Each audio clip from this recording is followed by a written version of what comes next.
What's up, everybody? Good evening. Welcome to another episode of the StrosBros podcast. I'm your co-host, Jerry Morrison, and alongside with me, as always, is my good friend Taylor Cotton. Taylor, how's it going, man? What it do, baby? We're back after a little hiatus because you and I have been busier than a one-legged man in a butt-kicking contest, but we're back. How about you? How you doing? I'm doing good, man. I'm hanging in there. Been busy at work, as you know. For those of y'all tuning in, Taylor and I both are in real estate, so with the uncertainty of the way the market's been going, sometimes we're busy, sometimes we're not. But here lately, we've both been pretty busy. So, but yeah, we got some great stuff to talk about tonight. We want to just kind of just dive right in, but before we do so, guys, don't forget to hit that like and smash that subscribe button that you're going to see down at the bottom of the screen. It just helps people find the content and the channel, and it helps allow the StrosBros community continue to grow. So what we wanted to get started with first was just kind of where the current standings are, and then where we potentially could see some clinching, and who we think could clinch first. I know that both the Astros. I think with the Astros win today, their magic number is now 10 to clinch the division, which is pretty crazy. I mean, we still have like a month left in the season, so it's kind of crazy that they're that close. And I know that the Dodgers can also clinch as early as tomorrow. So that's pretty exciting to obviously it'd be really cool to see a rematch in the World Series of those two teams, especially because you and I both, we do not like the Dodgers. So At all. but yeah, so just kind of giving everybody some standings updates. I mean, I'll kind of start with the American League. So some pretty crazy movement in the AL East over the last 3 weeks. You don't say. Yeah. And if you don't recall, I'll remind you, I said that don't be surprised if the Yankees start slipping and Toronto starts climbing back into that division. And they have now. I mean, they've won Toronto's won 8 out of their last 10. They're only 5.5 games behind in the AL East now for New York. So New York is currently sitting obviously in first at 85 and 56. Toronto's at 79 and 61. And I know that I believe both those teams still have a series or two left against each other. Which would be interesting to see how that plays out. In the Central, the Guardians are still up by 3 games to the Chicago White Sox.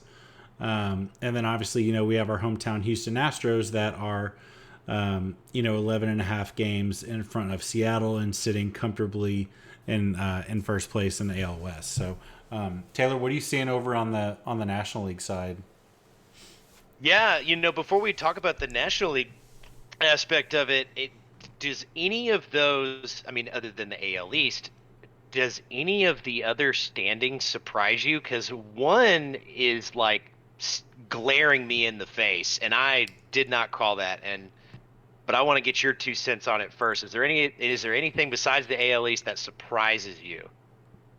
I mean, honestly, with the acquisitions that they made, I was expecting Chicago and Minnesota to kind of be running the Central. That is what is staring me in the face. And Yeah. Cleveland, rebuilding Cleveland with a 3-game lead. Now, Chicago has been playing a lot better as of late. They've finally been playing like as they should. Um, a lot of pundits were thinking that Chicago, just because of how bad the rest of the division was, that Chicago was going to run away with the Central, with the rest of that division. But Cleveland's got some pitching, man, and that's what's keeping them in games. But and Ramirez. But I'm surprised. And man, Carlos Correa might miss the playoffs, which is kind of wild. Yeah, I mean, it's especially because he was talking about how like he only wants to play for teams that can go and that can contend. And yet here he is on a team that's, dude, they're 1 game under 500. Yeah, I mean, when that quote came out, they cut the quote short. It was the team that postseason, can go to the postseason, go to the playoffs, have some success, but also pay me the most money. They Yeah. forgot the last part of the quote. National League. All right, so we got in the Central. We have St. Louis got an 8-game lead over Milwaukee. In the NL East, it's very, very, very tight. Mets and Atlanta. Atlanta's only game and a half behind the Mets. Um, I mean, the West. My goodness, like San Diego after winning clearly winning the trade deadline, but my goodness, like 20 games back. That's just insane. I mean, San Diego ought to be ashamed of themselves. I mean, it's not even. They're not even going to make. I don't even know if they can make. If they're going to make the playoffs. Yeah. Um, I mean, they're at risk. They're definitely at risk. With Philadelphia, because Philadelphia's been playing really well lately, and Milwaukee is hanging in there. So I mean, it'll be very, very, very interesting to see how the National League shapes up. I do know that for us, we've been kind of coasting through the rest of the season. Toronto scares me a little bit, but I still think in a especially in a 7-game series, we will come out ahead on that. The National League is where you have all your heavy hitters, and they're going to beat up on each other through the playoffs. Yeah, I mean, in like just looking at like if the playoffs were to start today, so like these are the matchups for the wild card round. So like the AL, it would be Toronto at Cleveland, which I would expect Toronto to win that matchup. And then it would be Seattle at Tampa Bay. Now, depending on which version of Randy Arozarena shows up, because he was, otherworldly in 2020, in the COVID year. I mean, we couldn't get the guy out, so it's going to be interesting to see which version shows up in that series potentially. But, you know, as those matchups stand right now, the Yankees would play the winner of the Blue Jays and Guardians, and we would play the winner of the Mariners and Rays. So I feel like we would potentially have obviously the easier road, and with those standings, if they stay the way they are, we wouldn't even see Toronto till the ALCS. Which would be pretty fun to watch, man, in a 7-game series for sure. Especially seeing George back in it, and a lot of the young talent that the Blue Jays are carrying on their roster. Yeah, I think they have some good leaders on their clubhouse. They have some guys with some playoff experience that have pitched into some games. Toronto is the only one that really, really worries me in the American League. I mean, with all things being the same, but the way we've been playing, especially, I'm very confident us going into the playoffs. I mean, I don't know if anybody got to see that last Hunter Brown start. I mean, him coming in, just throwing fireballs, looking like Justin Verlander reincarnate is amazing. Um, you know, we'll talk about it a little bit. I know in our last episode, I was like, I don't know if we should pay Kyle Tucker like Jordan. I'm an idiot. Don't listen to me. I was totally wrong on that. Like he has really gotten on fire lately, which is tremendous to see. Pena had another game within the last 2 weeks. He's had 3 multi-hit games, and when I say multi-hit, he's had at least 3 hits. I mean, that's really encouraging to see. Maybe he's starting to figure some things out because he was struggling with the fastball. So, I'm excited.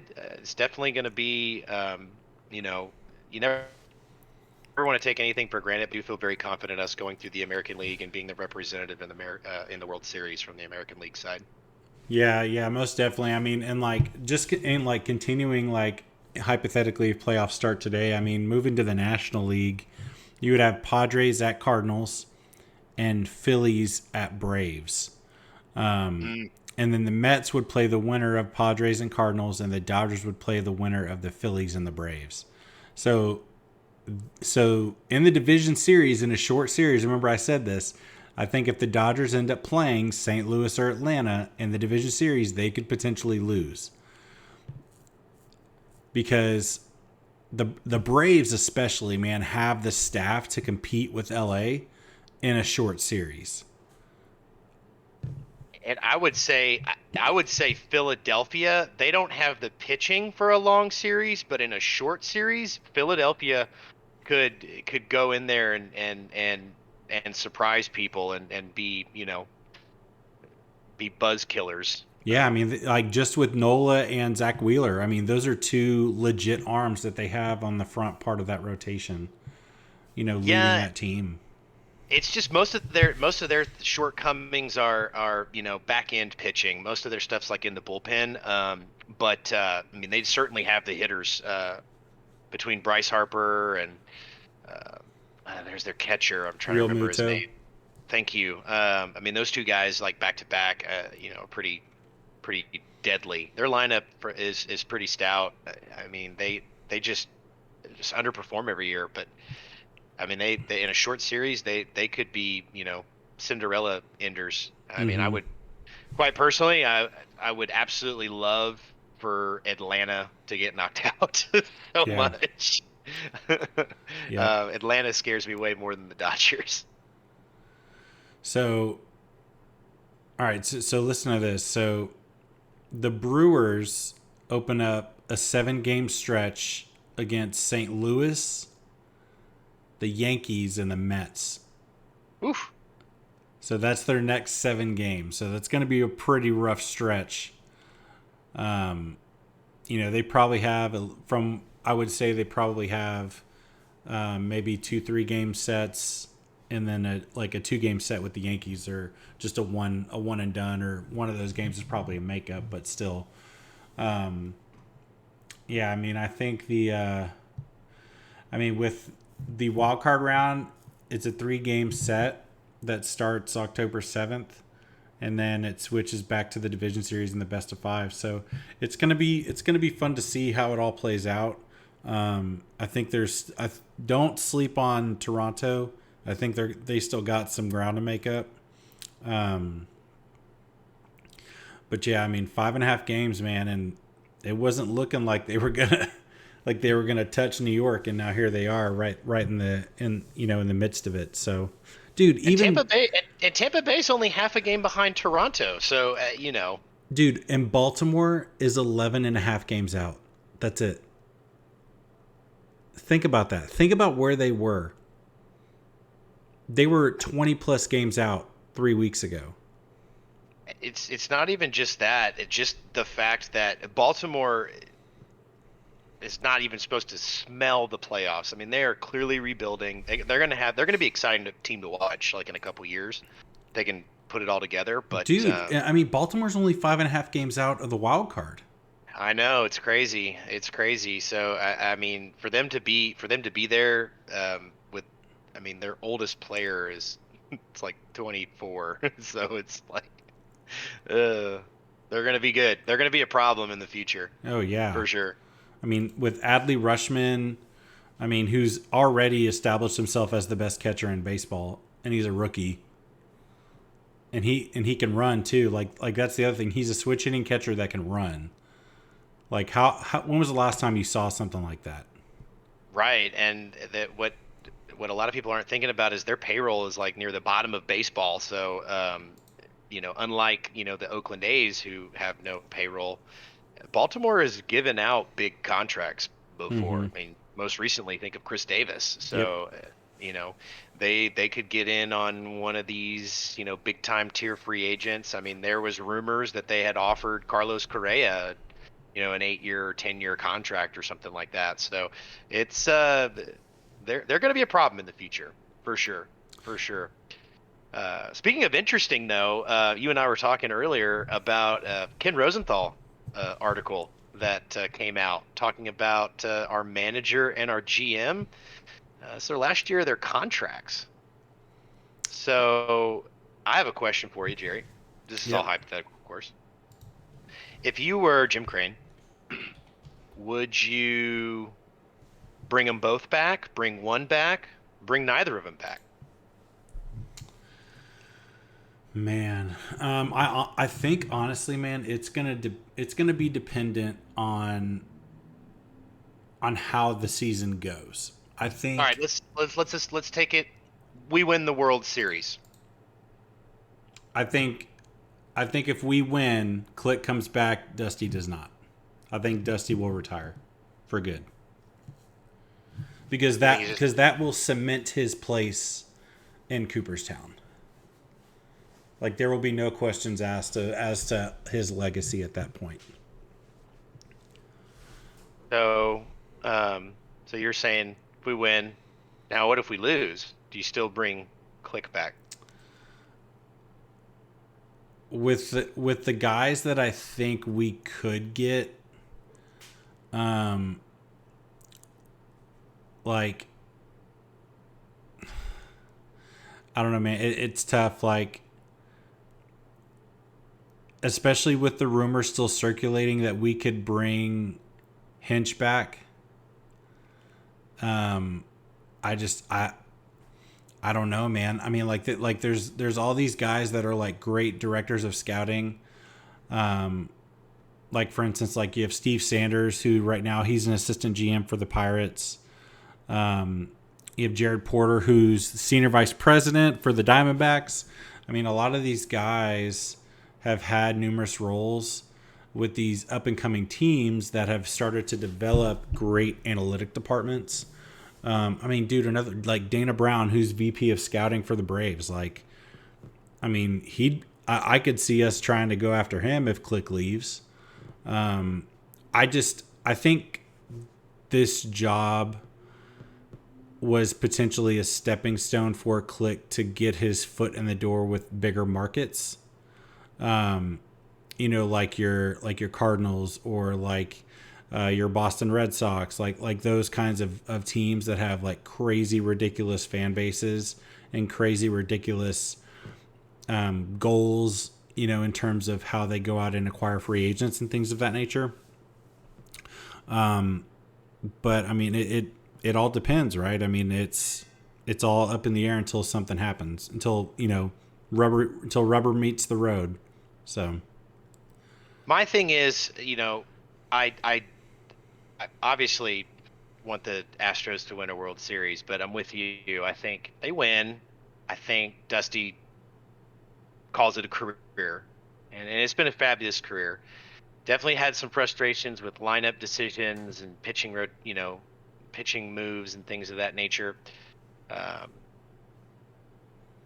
but I think for us specifically, replacing a GM can be a little bit more of a challenge um, than the base than our manager. And the reason I say that is because we have a guy already on our team that's just banging on the door to be a manager. He's been interviewed for several jobs. That's Joe Espada. Like that is who needs to be the next Astros manager when Dusty's gone. Now, if we don't win this year, I think we need to call that and let Joe, because I don't know if we go another off season with these job openings that are gonna come up. Um, I would not be surprised if the Padres go in another direction. Um, Chicago, I don't know how much more rope they're gonna give Tony if he flames out. You especially know, with all the talent that they have, dude. I mean, 100%. And I mean, they spend a lot of money too. yeah, And that GM, Rick Hahn, is that who it is in Chicago? Yeah, he's pretty firmly in there. And I mean, James has done, pretty well. I mean, he's made some good trades, I mean, he hasn't made the big flashy moves that like Luno did, but the man understands analytics. He understands how to communicate with Crane. And he made sure Jordan's going to be here for several years. And if he can do the same thing with Kyle Tucker, I just it's a little bit just a little bit more challenging. Now, if we didn't have Joe Espada as our bench coach, I would probably flip a little bit more that finding the right guy on our bench it would be a little bit more challenging. I would love AJ Hinch to be back. I just don't think Jim Crane's going to do that. I would absolutely love to be wrong on that, but I do feel that we've seen our last of AJ Hinch in an Astros jersey, which is unfortunate because he's definitely the best choice for our team. But I would say bring Click back. Um, but I think the only thing that kind of makes you worry if about bringing Click back. Everybody that's on the team, those are all Luno's guys. Mm-hmm. Those are all his hires. Yeah. Um, I don't think Dusty Baker was his hire. I think that was a Jim Crane hire. But if you give Click a several year extension, he may want to go a different direction in terms of like pitching coaches and bench coaches and things of that nature. But I think the Yeah. next I manager should be. I believe it's our first base coach had been there prior to Jeff Lunho. He's been with the organization like 20 plus years. I can't remember his name off the top of my head. I know he wears number 22, but I can't remember his name. But he's done some interviews with like Julia Morales and Jeff Blum and Todd Callis and those guys. But yeah, I mean Are you talking about our third base coach? You're talking about Pettis, right? no. Oh. Gary Pettis wears number 8. The Yeah. guy I'm talking about is the first base coach. Omar Lopez? Yeah, I think that's right. Yeah. Yeah, yeah. So he's been with the organization for a long time. Gotcha. But then you also have what's his face, Brian Snicker's son, who's our hitting coach. Yeah.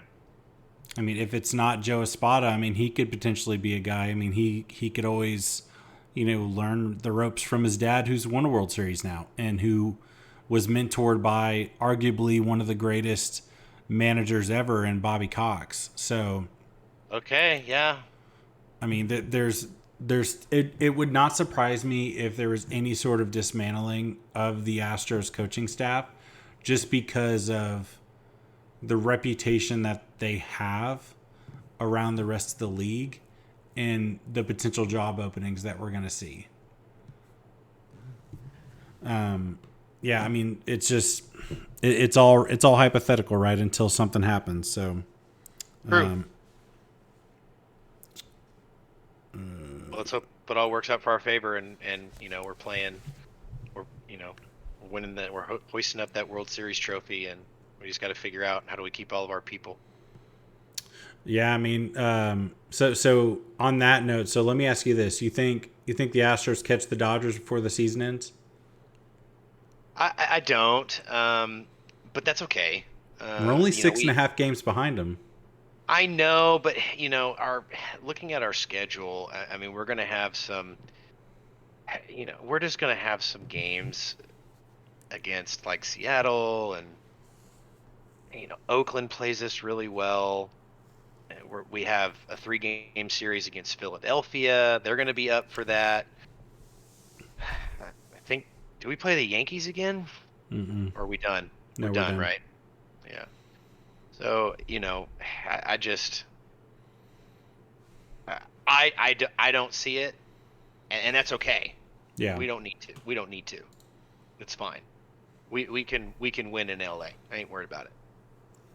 Now the final topic that we kind of wanted to touch on, for those of y'all who weren't aware, Major League Baseball released some rule changes that are going to go into effect next year, and we wanted to kind of touch on those, give our opinions on those.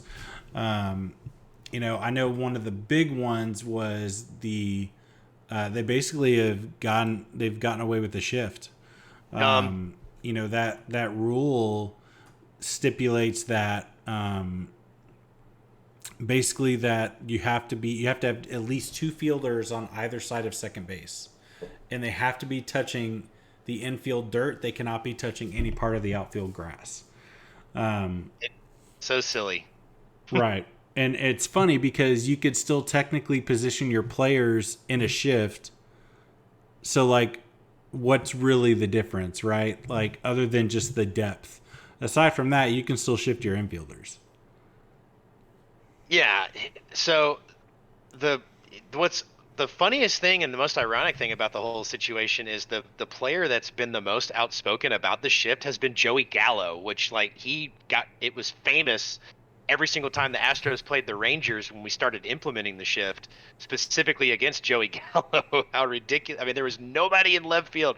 Like, there was nobody past second base. It was crazy. Yeah, we had 5 fielders on the right side of the infield. Yeah. Nobody was past second base. Nobody was past center field. Everybody's in right field behind second and first. I mean, it's just nuts. But yeah, he's been the most outspoken about it, and he brings a good point. Like as a hitter, you know, it's like as a hitter, it's just the shift. If you can't like hit out of it and things of that nature, the shortened I'm kind of butchering his quote, but the shortest version of it was, you know, this rule is rewarding bad hitters. Now, baseball is trying to, I mean, they implemented this because they want more action. They want more runs scored. They want more action, on the bases. So, more opportunities, for runners to get on base and to score more points. I get it, but, you know, I do agree with Joey in that, it's kind of like in the NBA when they got rid of hand checking. So it's just I hope it doesn't have the same kind of impact that the hand check rule had in basketball. And for those that don't follow basketball or anything like that, I mean, like literally, it just made it to where anybody could get called a foul. I mean, the defense back in the day in the NBA, I mean, you used to be able to like mug people, but you can't do that anymore because they want to score more points. But Yeah. the thing is that most basketball games are very uninteresting. Um, Thanks to James Harden. I mean, I guess I'm a purist in that, I love watching good pitching duels. Don't get me wrong, I love seeing, 13 to 11 games and things of that nature, just like anybody else that loves home runs. But like the beauty of baseball to me is, any one at bat can, totally change a whole game. And this is just I kind of liken this to the free base runner that we do in extra innings. I don't really like that rule either. So um, that's my only complaint really. I like the bigger bases. I think it'll create less more opportunities to steal, which can give you like the more scoring chances. But I think it'll kind of protect players a little bit more by having those larger bases. Maybe you don't have the same kind of collisions and things of that nature that we get. I love the pitch clock. You know, a lot of times that in and of itself, because right now the game is very favored to the pitcher. I think right now. Um, Well, I mean, that's how the game has been designed, though. The game, I mean, a good hitter succeeds 3 out of 10 times. Exactly. So, part of it too, and you've kind of gotten to experience this by playing golf, right?